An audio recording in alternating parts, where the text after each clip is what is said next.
how to connect n8n with ClickUp. In order to do that, just head over to your n8n and then open a workflow. I have this workflow right here with the trigger, and then after that, this will get the card from Cello.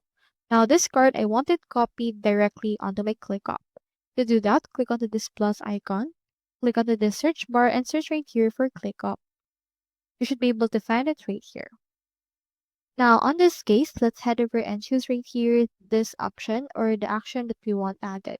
We have in here a lot of actions like task options, as well as a lot of options right there.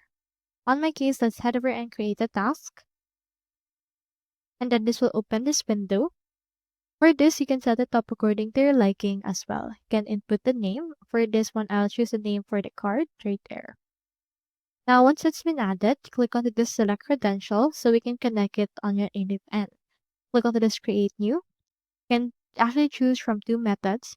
You can choose to create or connect using your OAuth or your access token. If you choose access token, you can just provide it directly from there. Or if you choose OAuth, you can click on this connect my account and it will open a window that allows you to log in directly on ClickUp. And it should be able to be added right here. And here it is right there. Just wait for this to load and then log in directly on your ClickUp in order to use it into your n8n. So once that's done, it should be properly connected. So that's all there is today, and I hope this video helped you out.